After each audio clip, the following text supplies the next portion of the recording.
வணக்கம் நண்பர்களே.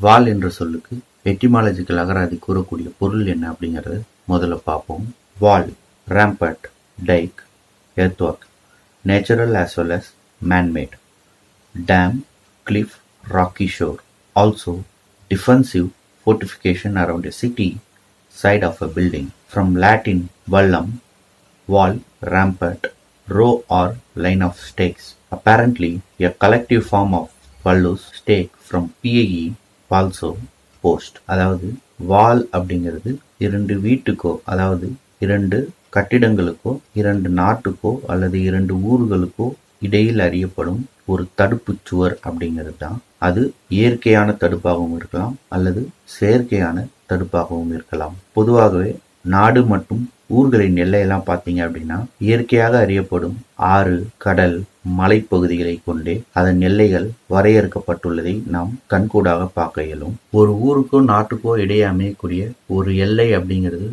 ரொம்ப முக்கியமான விஷயம். அதனால் ஏற்படக்கூடிய பிரச்சனைகளை இன்றளவும் நம்ம தினம் தினம் பார்த்து கொண்டு வருகிறோம். எனவே ஒரு ஊருக்கும் நாட்டுக்கும் இடையே உள்ள அந்த எல்லை மிகவும் வலிமையானதாக இருக்க வேண்டும். பொதுவாக இரு நாடுகளுக்கே இடையே காணப்படும் மேடான இந்த மலைப்பகுதிகள் வலிமையாக இருப்பதாலும் உயரமாக இருப்பதாலும் இரு நாடுகளுக்கு இடையே ஏற்படக்கூடிய அந்த ஊடுருவலை எளிதாக கண்காணிக்க முடியும்.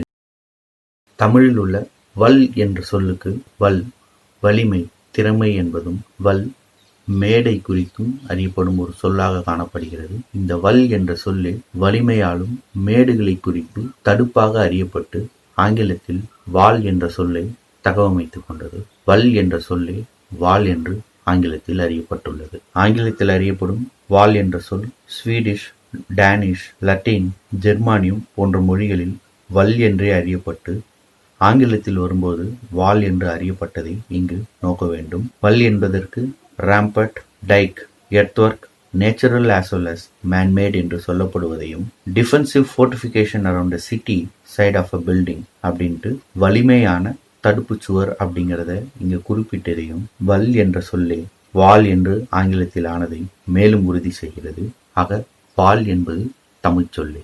உலகினை தமிழின் கண்ணோட்டத்தில் பார்ப்போம். தமிழே மொழிகளின் தாய். வணக்கம்.